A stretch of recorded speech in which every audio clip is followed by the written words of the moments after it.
از قدیم در مناطق ونج نوروز از مراسم جفت‌براران آغاز می‌شد که این عنعنه تا هنوز میان باشندگان ناحیه پابرجاست.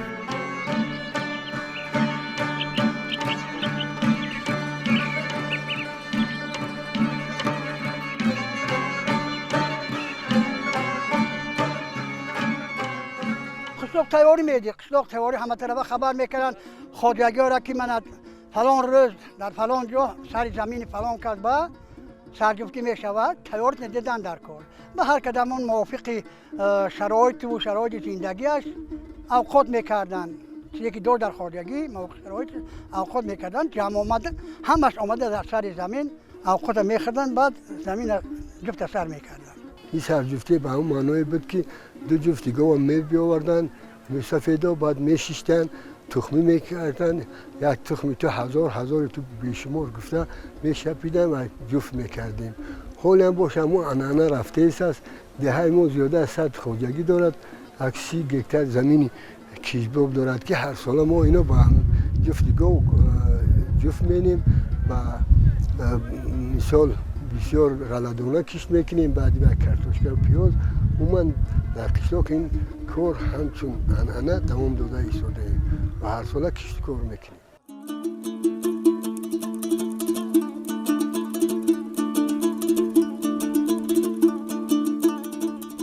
پیش از آغاز کار دهقانی به شاخه‌های برزگاوها روغن میمالند و بعداً همچون رمز آرد را به خاطر فراوانی حاصل میپاشند. سپس جفت را با دعای نیکی پیران خیرات آغاز میبخشند.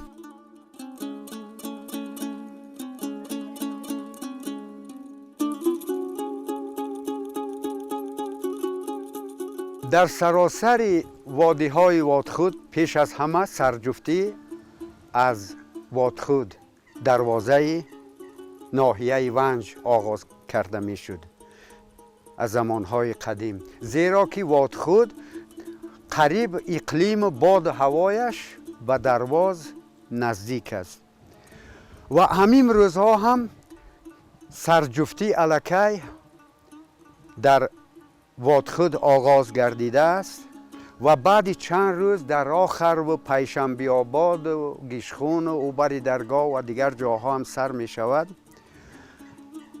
در زمان پیشتر اساساً سرجفتی را بر زگاوای هنوز رام نشده را پهلوانان با به گردن آنها یوغ و اسپار یوغ می زدند. همین عنعنه را حالا هم دوام داده ایستادند و از روی رسم و رسوم اجدادی هم در وادخود، هم در ونج بالا و هم در یزدگلام در روز نخستین نوروز جفت برزگانوان را به کیزار میارند و نخستین جویک ها را میکشند، کوشی نخستین را میبرند، شاخها و سر برزگانوان را حتما با آرد سفید میکنند که این رمزی سفیدی و رمزی برکت و سخاوتمندی می باشد.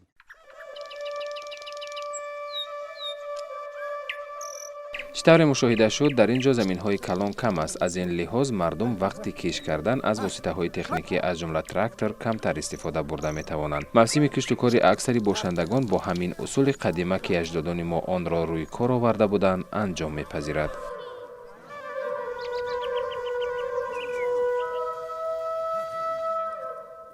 گاو خیلی اکنون حتمی روم کردن کار.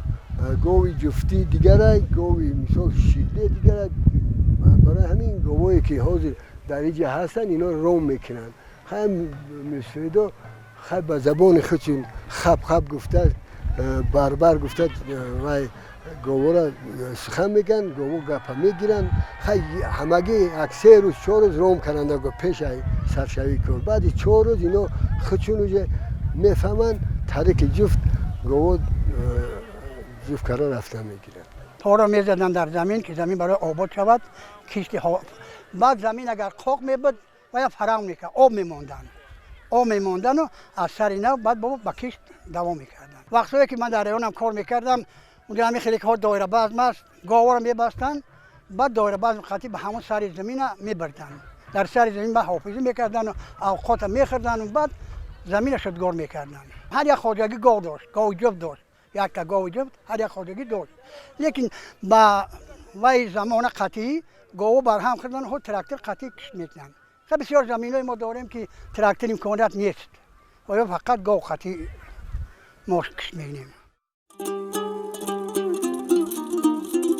پیرانی روزگار دیده میگویند از بس که در این منطقه کار همین طور صورت میگیرد ما به این موسم 4-5 ماه قبل آمادگی میبینیم، یعنی برزگاوها را از آخر فصل تیر ما خوب نگاه بین میکنیم.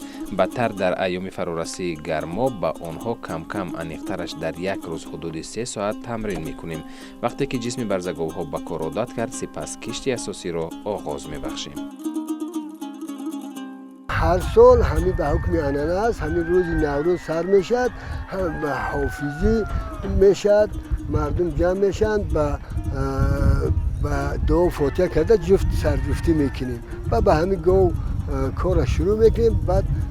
بعد همین روز از پگه همه از قفای کشت کارو هر یک دیه نسبت همون گرمیش دیه ما گرمتر امروز پگه با بگیریم در رایون با گیشخون دیگه قشلاقا عاقبت میرد در جماعت در مرکز ناحیه همین انای جفت سرجفتی را جشن میگیریم.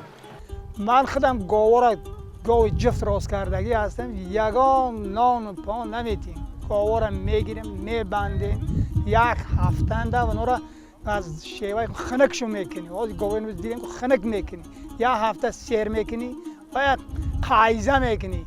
یگان چنین میشینه خود به خود باید نخشار کردن میگه. نخشار گرفت با میبندیم در جا. گاوی جفت گفتیم زبان دونه. بر به بالا، خب به پایان، سو ایستادن زبان گاوه.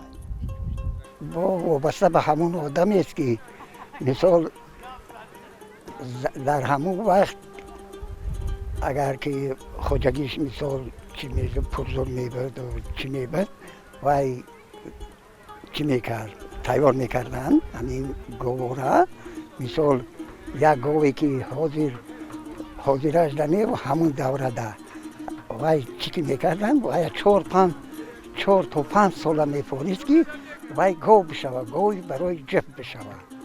انا بعد وای میگرفتن وای چی میکردن وای با یک ماه 2 ماه با میگیری با برای جفت کردن وای با تیار میکنی. مثال یک گاوی جفت مثال که 2 سال 3 سال پیش جفت کردگی هست این گاو میگرفتن این گاوی نو جفته با همون وای میبستن.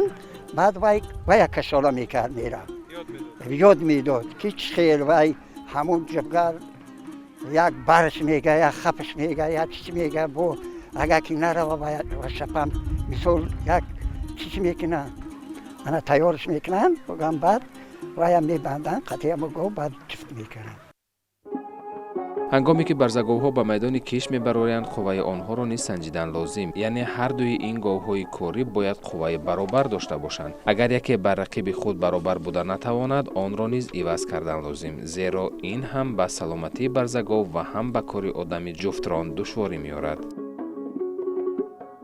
اگر خنک کردگی نباشد وای زمین شدگار نمیکند. خیلی که من دیدیم حاضر ناخنک بود گاو وای کرد خیلی رسید در کش راست نمی رود، این طرف می رود اون طرف می رود. وقتی خنک کردن و یکی خب نگاه و بین کردن برای جفت آمده می شود بعد در زمین راست می رود. معنای خنک کردن همین است.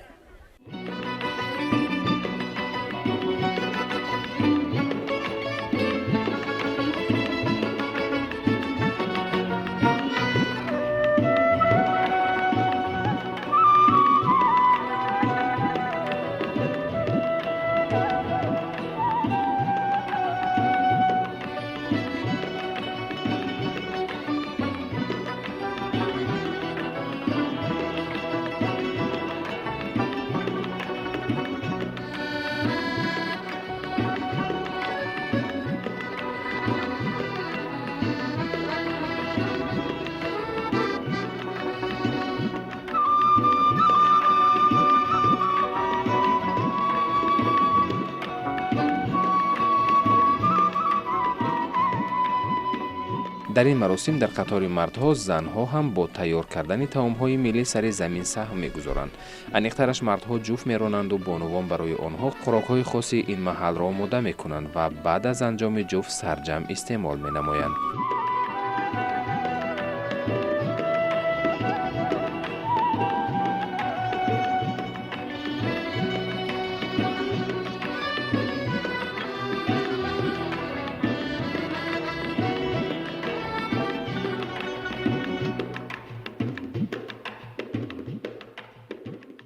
پدران و مادران ما اوقات میکردن، به سر زمین می آوردن، به همین قطعی همون نوروزی رو جشن میگرفتند. این جشن از قدیم الایام بود. از قدیم الایام بود. پدران و بابایان ما این رو جشن میگرفتند. این اومده ما رسید. ما هم حاضر این رو همون عنعنه های پیشتر بر این جشن میگیریم. خوراک قرصاب میکنن، شکراب میکنن، با آش بریده میکنن، اتاله میکنن. چیزی که همین امکانات در خواجگی دارد و تیار میکنن. تخم و میگن بچه ها باید تخم جنگ میدازن، خروج جنگ میدازن در همین روزهای نوروزی. دیگر بازی های خلقی را استفاده میبرن.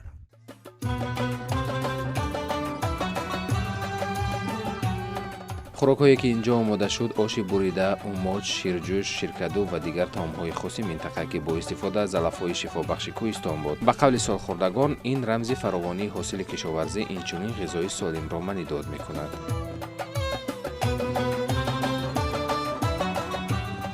این طعام ملی را آش شخیم میگویند. این از آرد باقلا، نخود و صدر تیار کرده می شود و در زمین ما کش میکنیم، درو میکنیم، برده دانش میگیریم، در آسیاب و آرد میکنیم. بعد امین آرد میگیریم، خمیرش میکنیم، اوقاتی خمیر میکنیم. بعد اینا با چوب و تخته تنک کرده با کردی آشبر میگویند میبریم. بعد این طعام برای کسلی های قند، برای بسیار کسلی قند و دیگر کسلی های کمخونی و برای خیلی فایده آور است.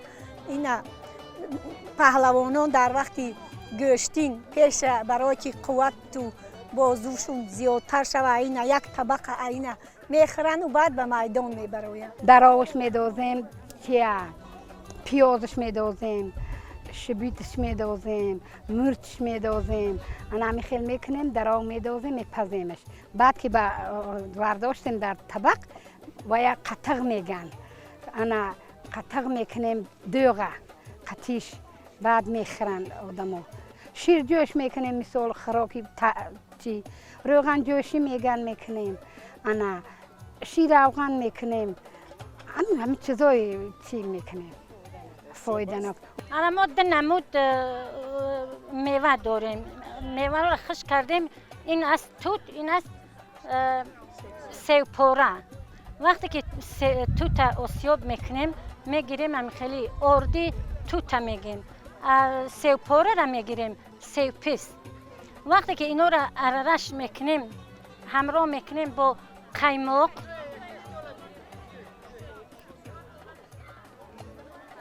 این است با توت پست. اینا بسیار خوراکی با قوتن. وقتی ما از جماعت دهات یزگلومیم، وقتی مردم یزگلوم اینا میخرن، اما پهلواندای نامی که هستن از طرف امین توت پست و قیماقن. وقتی که اینو را میخرن، این کالریش بسیار بلنده.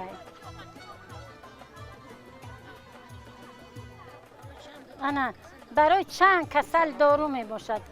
انا امین توت اردی توت برای معده درد، گرده درد، اما که مثال خنک رسیدگی برای امونو اینا بسیار فایده آور است. این سیوپوره اینا این گرفتیم، سیوپیست. انا این هم با قیماق می شود، هم با جرغات می شود. انا اینو را خشرو ارش میکنیم. اینا بسیار خوراکی گرم. در زمستان فقط میجازش گرمه. امیرا میخرید یگان خنکی تاثیر نمیکنه. این شیرکدو را در زمانهای قدیم میگفتن که شیرکدو این خوراکی میر است، گویا که میرها همون آدمای بزرگا و چیا همین شیرکدو را بسیار استعمال میکنن. این هم برای سلامتی انسان خیلی فایده آور است.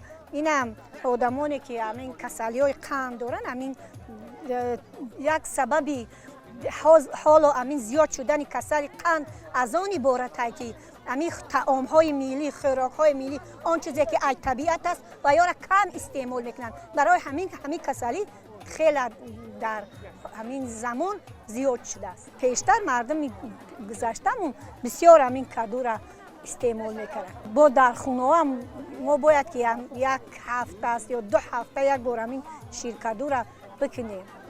با این کدو را ما با کارتشکه و لبلبون و او را با کدو شوربا میگویم، با در درون کافدانش میپزیم. اینه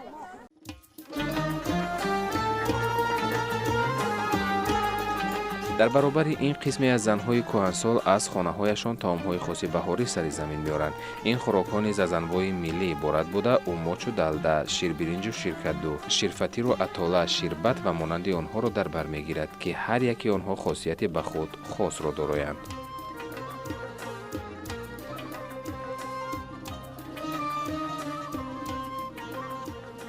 برای همین سرریزات برای اون میگوش روغن جوشی، شیر جوش، اینا روغن بقواتن.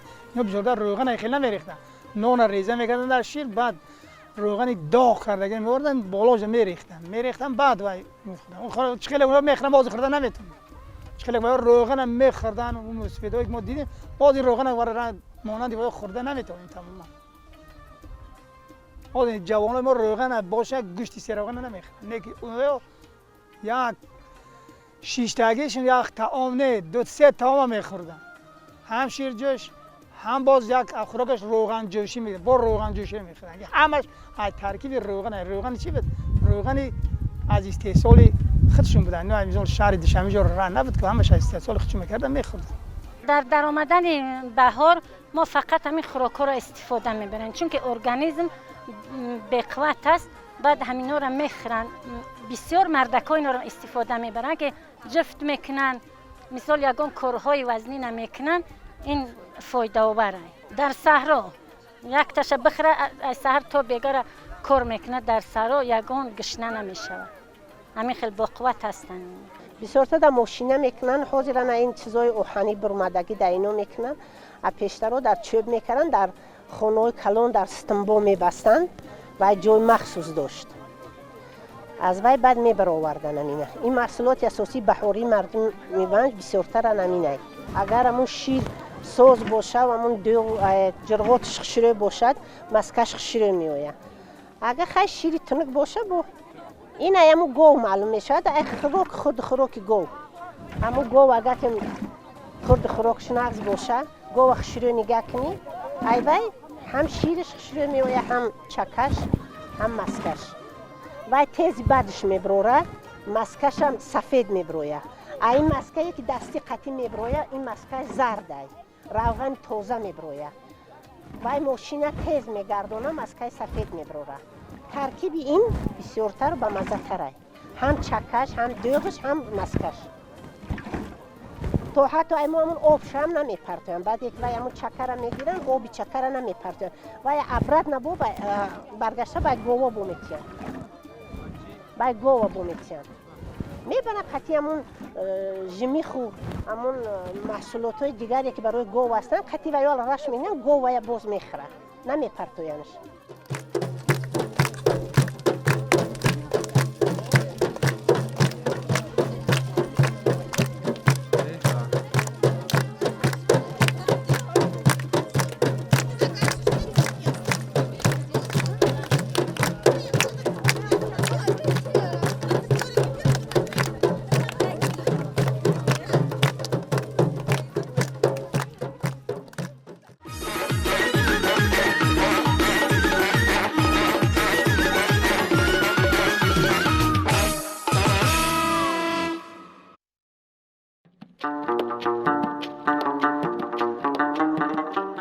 یک لحظه در خانه محبوبه ابراهیم و قرار گرفتیم که با همسایه زنها سرگرم آماده کردن یکی از خوراک‌های عنعنوی اوماچ ملی بود.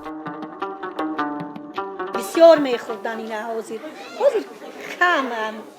کم یگان وقت اگر یگان گریپ و یگان کسل شوند میخورن.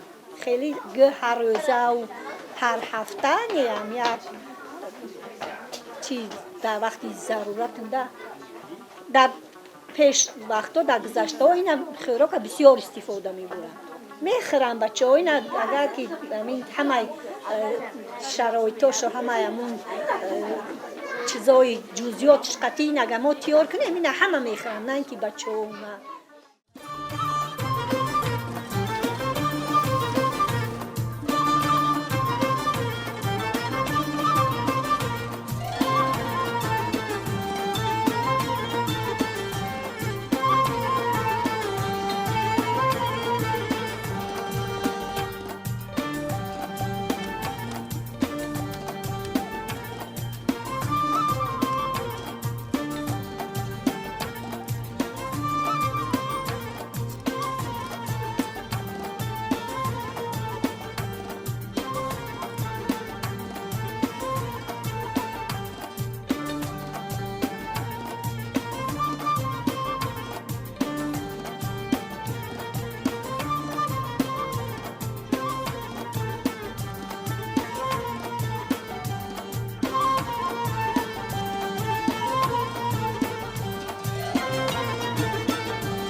استعمال این طعام را به ارگانیسم نیز مفید می شمارند چون که اوماچ از ارد نخود، باقلا و دیگر دانگی ها آماده کرده می شود.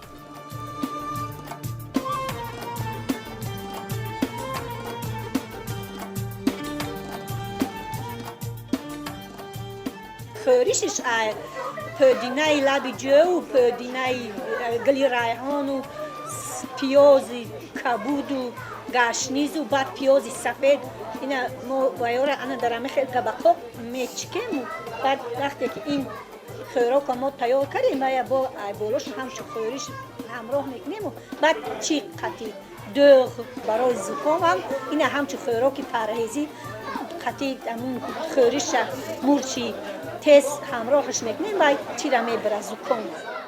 روز یادی ونج کردم خیالی آب سردی پنج کردم خیالان دست بردم روی هر سنگ که هر سنگش خیالی گنج کردم.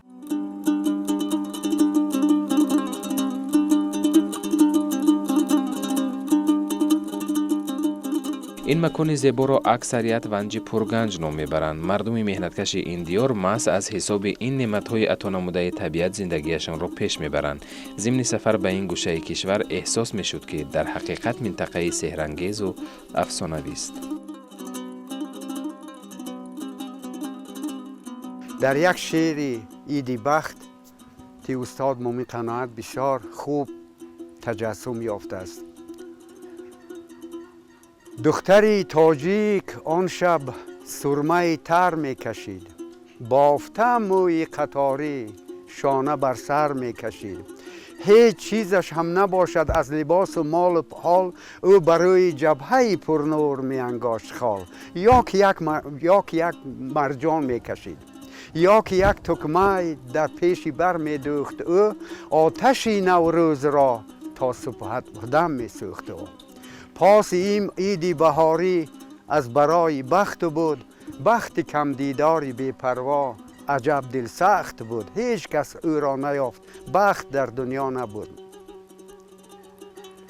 با فرا رسیدن آزادی و استقلالیت کشور با دستگیری ها و غمخواری های ارزنده و پرارزش اساسگزار صلح و وحدت ملی پیشوای ملت پرزیدنت جمهوری تاجیکستان محترم امام علی رحمان دختر تاجیک بخت خود را بعد سالهای طولانی پیدا نمود. و در انتهای همین شعر گفته شده است که دختری تاجیک اکنون بخت در آغوش توست، خاندان بخت عالم کشوری زرپوش توست. رفتگان را یاد کن، توی اجدادان خود در کشوری زرپوش کن، روح پیرانی بزرگی بخت جویت شاد کن. انا در همین شعر همه انعنه های نوروز آرایی دخترکان و بانوان ملکه های کوهستان خیلی خوب تجسم یافته است و افاده یافته است.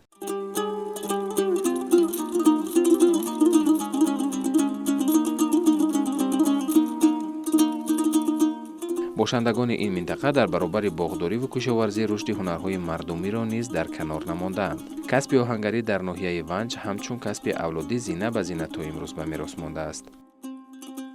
مانا چنانه که میبینید امروز در فرارسی جشن نوروز هستیم که همه ساکنان جماعت دهات راون مانا با جشنگیری جشن نوروز فرارسی فصل بهار آمادگی آهنگران جماعت دولتچوی زاکیر که برای همه دهقانان تیار کردن چندین نمود آهنها از اون جمله نوک، داس، تبر، کلند.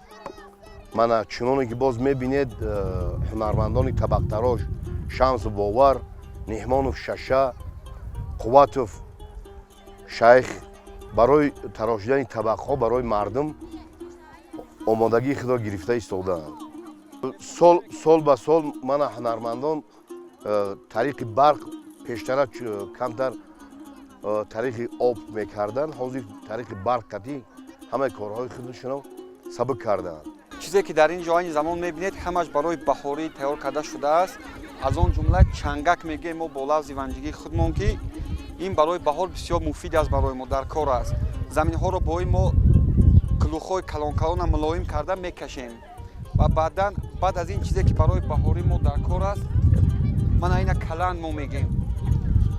بعد از ونجگی خودمون که جویبارا را ما با این راست کرده برای شیناندن تیار میکنیم و بعدا ما اینجا داریم برای وقتی که علف های زیادتی در زمین میروید ما با این اسباب های ساختگی خودمون کجک گفته ما اونها رو خو کرده میگیریم، از میچینیم، تازه کرده میچینیم و بعدا اینجا ما ارداس با زبان ونجگی خودمون لفظ ونجگی میگوییم که برای درویدن خور اساسا آماده شده است.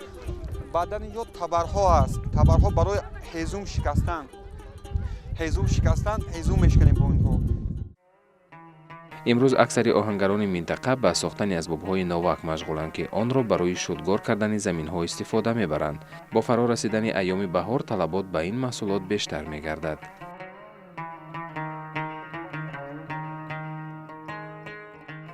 فرارسی فصل بهار هر یک دهقان با همین وای نوک کاری دهقانی خود را سر میکنه و به انجام میرسونه. این هم جفت میکند هم برای کشت کار برای همه چیزش و همین میکنه. اساس دهقانی همین چیزه نوک. سرجفتی به این برآوردن نمیشود چون همه سرشوی کاری دهقان از همین چیز وابستگی دارد، از همین نوک جفت میکنه. اینا آهنگرای ما در ده میسازند بعد به دهقانا وای میکنن دسترس میکنن. این اساسا به هر یک منطقه همین زمین هر همون چیزی خیچه این یک خودش استا میدونه که برای زمینایی که سنگلاخ هستن وای میده‌تر میسازن، برای زمینایی که وای نرمتر هستن کلانتر میسازن. یک استای نامدار زندگی میکرده است با نام استا نوروز. دو پسری به قول مردمی ونج بوزبله داشته است، پهلوان جوسه. وقتا که به آهنگرخانه نخستین مراتبه در ایام فصل بهاران می رفتند و فرزندانش بسندان با پتک می زدند و صدای پتک در چارسوی وادی ونج بالا پهن می شد. مردم دهنشین الکی احساس می کردند که فصل زمستان گذشته است و فصل نوروز فرا رسیده است و آمادگی هایشان را به این فصل زیبای سال عید نوروز آغاز میکردند. در ونج هم هست آهنگران، در همه قشلاق یک تا هست، خیلی نیست که اینجا در هر یک قشلاق باید استای خودش باشه. مثلا در استای ما استای آهنگر قدرت بود، قدرت بیل، کناج، کلند، ناوک همه را بمیسا چه میشه که باید دیگه هر جا میاد پلخ چه میگرفتیم همین سوخته ای اوی نه امروز جمع میکردیم پلخ من همینه میبریم بعد دمگرا دم میکردن دیگه بابا ما چی میساخت ناوک میساخت برای جفت به ناوک چقدر دوره یک جا میافت ناوک اول میارن تیار میدیم دورونه برای همین مردم از چیزی ساخته خودشون استفاده میکنن. بهار آمد، بهار آمد، گلی سوسن قطار آمد، و دهقان وقت کار آمد، بهار نو مبارک باد.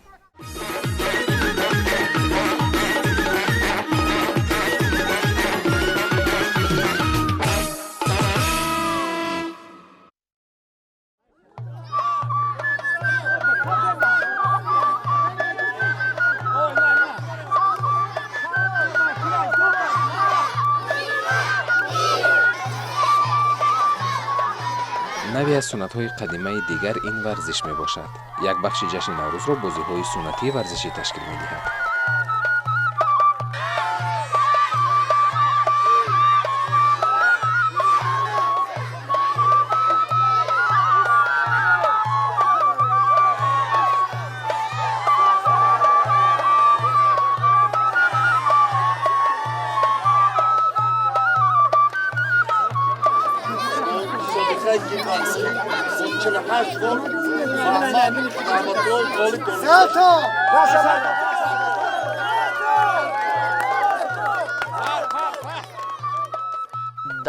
در جشن نوروز بسیار هم پسران به بازی‌های گوناگون مشغول می‌شوند که این برای ما جوان پسران بسیار هم معقول می‌شود. هر سال ما به این جشن و مراسم‌ها آمده اشتراک می‌کنیم و با یک روحیه بالیده به خانه برمیگردیم و می‌خواهیم خود نیز در چنین جشن و مراسم‌ها اشتراک نموده هنر و مهارت خود را صیقل دهیم.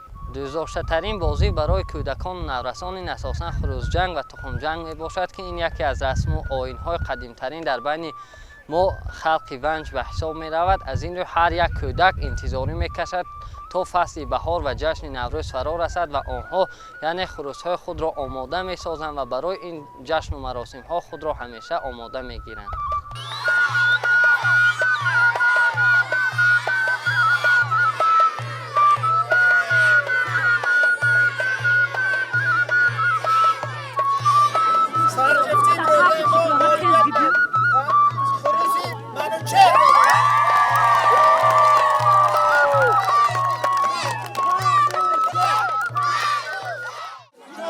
رحمتچو از محله گوشکرو حریب و پهلوان از مادر محمودچو مرحمت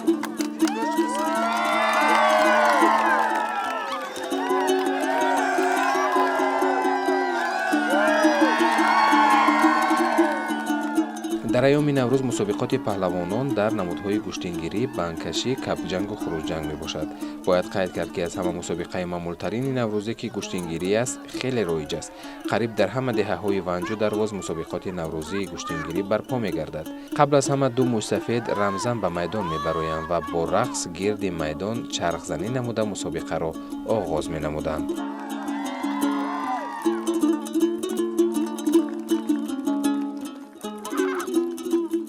آمد بهار خورم با رنگ و بوی طیب، با 100,000 نصحت و آرایش عجیب. شاید که مرد پیر بدین گه شود جوان، گیتی بدیل یافت شباب از پی مشیب.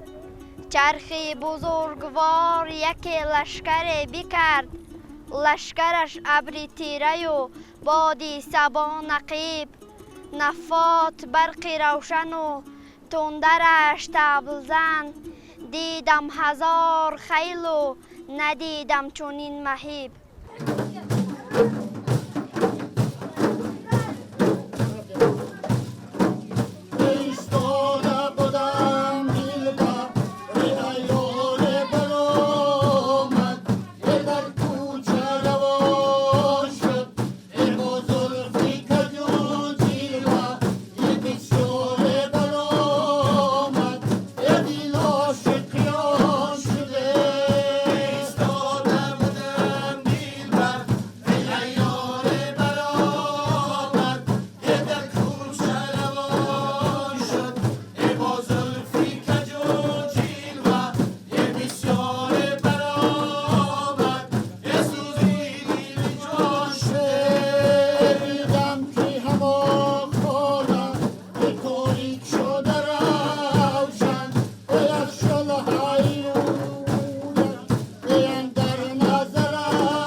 осёбонӣ низ аз анъанаҳои қадимаи аҷдодии мо буд ки замони қариб аз байн рафта буду кам андар кам ба ин кор машғул мешуданд. Ҳамакнун бо гузашти айём имрӯз дар бархе аз минтақаҳо ҳамон осёбҳои бобогиямон ки тавассути об кор мекарданду мардуми деҳаро бо орди гандуми хушсифат таъмин менамуданд ба мушоҳида мерасад.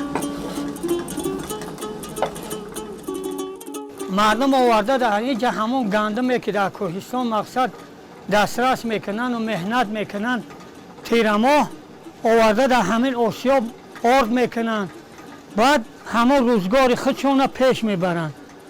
баъд ин хусусияти ҳамин осёбҳои кӯҳистон дар ҳамин ҳаст ки ба зами ин шуда бо мақсад тут орд мекунанд, мана ҷуворӣ орд мекунанд, тутпӯст орд мекунанд, ай тут талқони тут, мақсад ҳамин рӯзгори худшона пеш мебаранд мардум. баъд ҳамин осёбҳо бояд эҳё шаванд. 6 сол муқаддам як сели бадҳайбат омада буду ҳамин осёбро ҳам ба коми худ фурӯ бурда буд. аммо мардуми Ванҷ, мардуми ҳунарманди Ванҷ ки анъанаҳои ниёгонро хуб азизу гиромӣ медоранд, на танҳо осёбҳо балки дигар коргоҳҳоро низ наҷот доданд ва аз нав сохтанд. ва чуноне ки шоир гуфтааст: дар ин коргоҳи кӯҳан розу бин ба анҷоми ҳар қисса оғозу бин. ҳаст ки дар васфи ин осёб чандин шоиро чандин нависандаҳо шеър гуфтагиянд. мақсад ҳамин ки мана осёб ҳам мегӯянд ки амбор аст, амбори орди гандум мегардаду мегардад аз пайи ризқи мардум, аз нова мефарояд оби равон бо шитоб, то санги осёбро бедор намояд аз хоб. хонаи пастаки он дар лаби сои деҳа, ҳам баҳри мо азиз аст, ҳам аз барои деҳа. мақсад ҳамин ки вақте ҳамин кӯдако вақте тутоткунӣ мешава, ҳамин тоқиёшна гирифта омада, ҳаминҷа тоқиёшонда тутпӯст гирифта мераванд, лави обда мехӯранд. ин як манзараи ҳамин форам мешава барои мардум ки ҳамин кӯдако ҳамин хел хирсанду ҳамин хел вай мешаванд. ана барои ҳамин шуда мо бояд инҳоро мақсад эҳё кунем, ин ҳунарҳои мардумия инҳоро мақсад ай байн набарем. ана ногуфта намона ки кӯҳистон дар ҳама шароити барои мо қулай ҳамин осёб ба ки ана мо бояд ина мақсад гавҳара ки чашм бар ин нигоҳ кунем.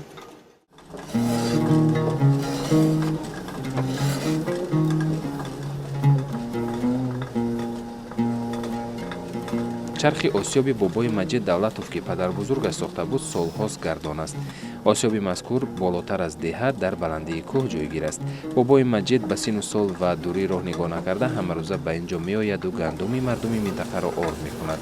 ҳатто дар мавсими баҳор ки кор бисёртар аст, дар ин ҷо шабро рӯз мекунад.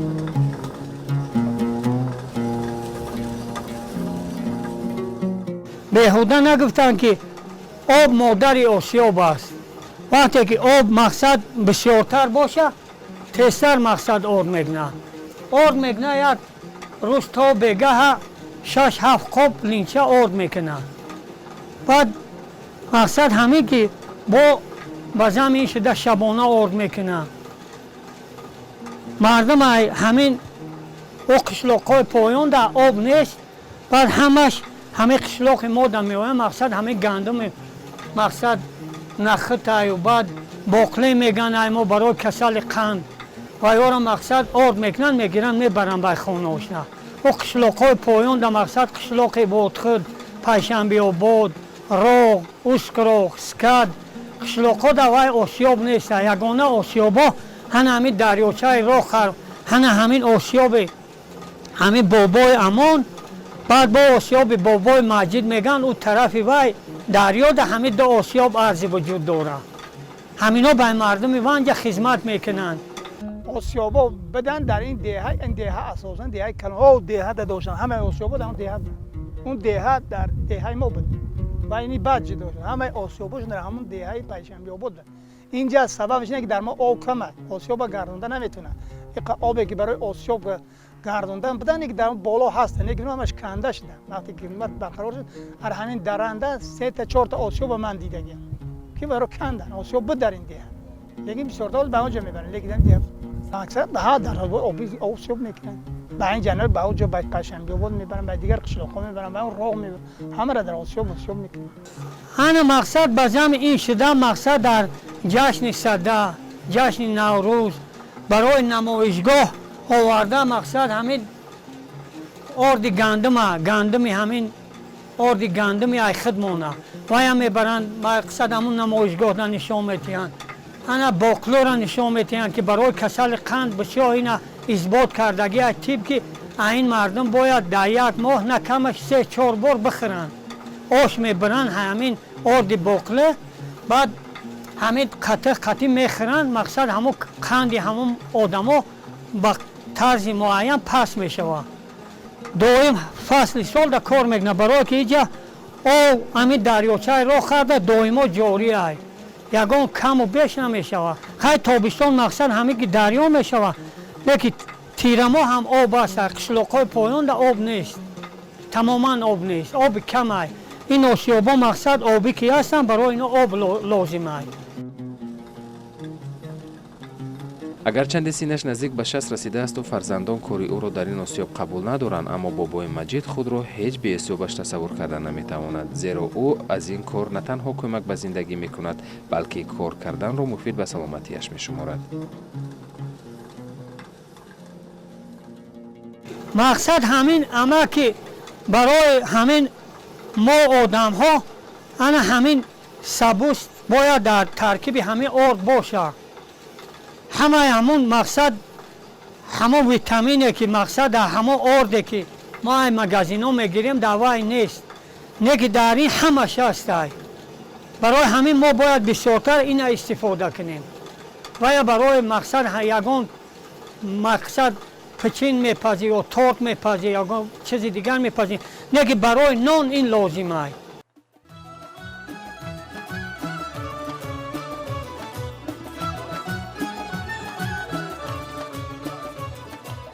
مردم منطقه با ارد سفید حتما ارد گندم آسیابی آموخته میکنند. برای اثبات این گفته ها به خانه خاله نازی ما آمدیم.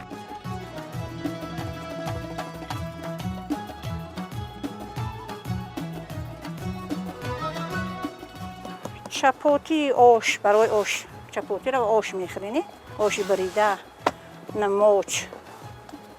نماچ میکنن خیلی ارده خیلی میکنن نماچ میکنن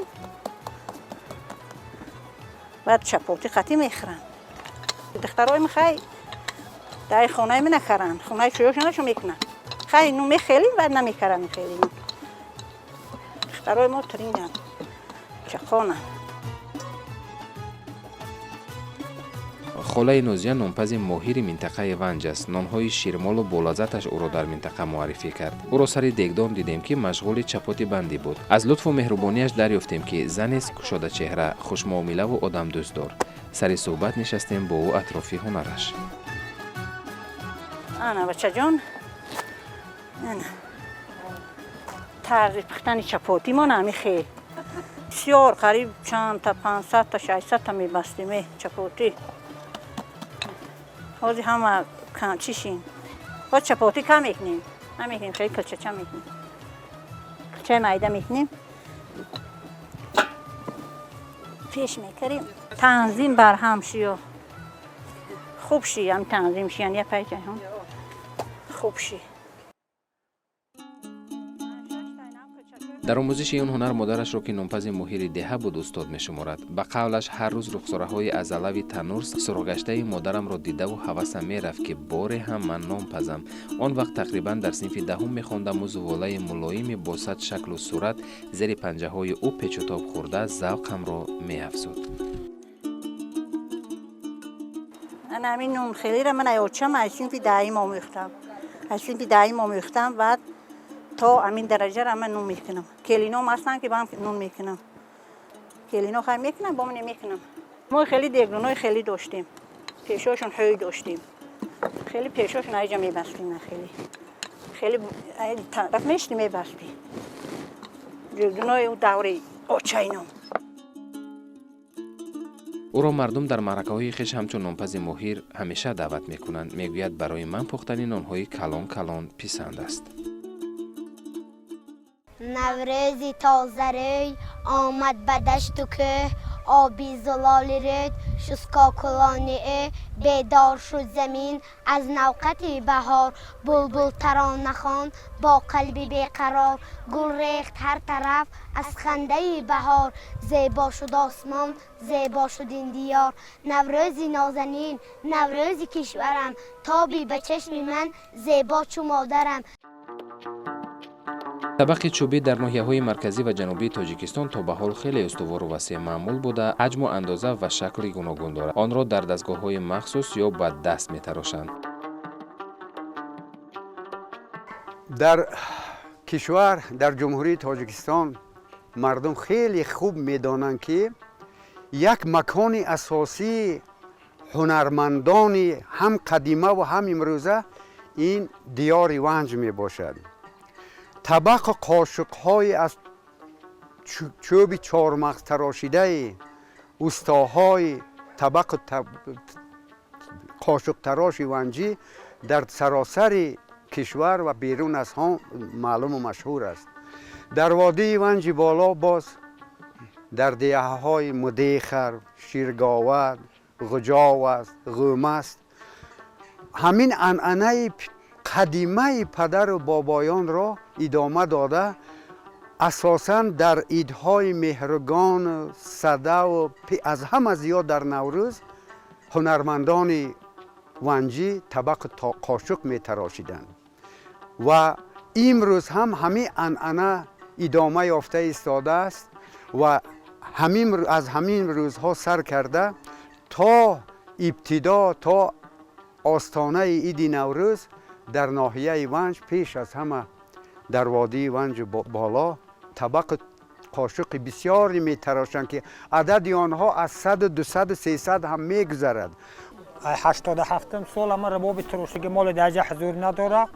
در خانه هستم خیلی رباب آذربایجانی همین دسره 87 سال تا حاضره که همین کار بوره استمش همین طبق این خیلی از بابا رو چنده به همین هوای و این چیز سویت حوزه همشه خیلی با تسته رفته از دنیا پیشتر رفته است و همین از بابای دولتی با اوسن تره برای خیلی رزو وای کنیشگاه پوست از دکاز میکنیم یک شهر برای که این پوست اینده وای کرگی خدمه کمتر غوسته و ما صدور کم برم من چنانه که میبینید طبقهای همین استوهای جماعت روان حاضر در تمام سطح جمهوری بیرون از جمهوری هم بسیارتر این از چوب چهارمغز میکنند چون که همون مزه طعام رو هم به مزه تر میکنند بعد از خودش یک وای میکنند یک مزه خاص دارد همین چوب چهارمغز تا 10 کسه را تا من مثال 6 7 کس در وای طعام میخوره من اینوش میده تر مثال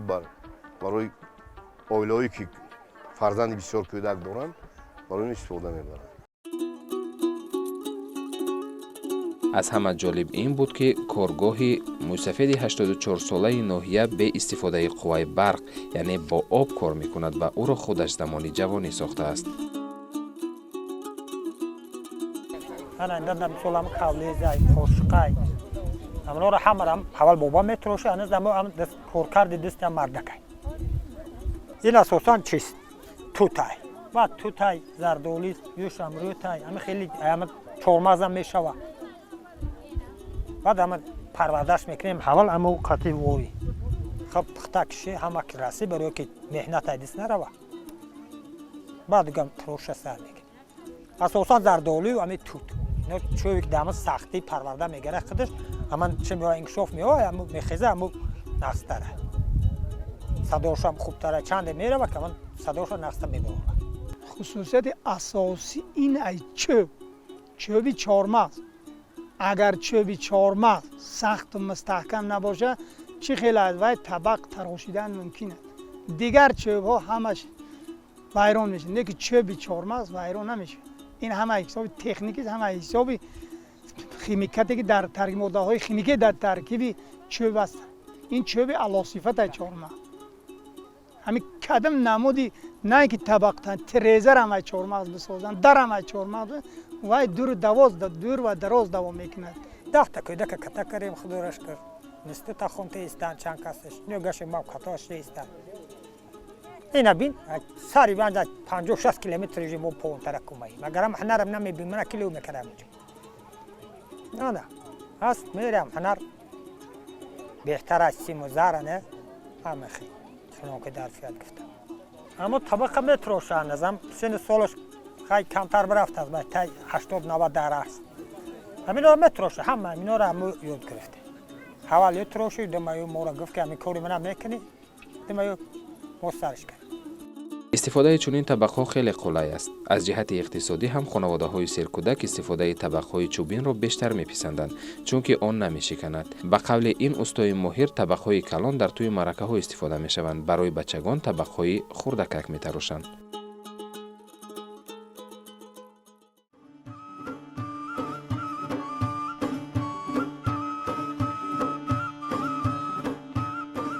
تاجیکستان صاحب استقلال امروز والاترین سنت‌های نوروزی را چون در عهد کوروش کبیر و دارا اسماعیل سامانی و رودکی از نو احیا نمود و شکوهی تازه بخشید. این نوشوی جزء فرهنگ قدیمی ماست که امروز جهان را به بهتر زیستن دعوت می‌کند. دلها، اندیشه‌ها و دست‌ها می‌توانند از این روز و در این روز به جانب یکدیگر میل کنند. نیکویی را پیش نمایند. جشن بین‌المللی نوروز مبارک.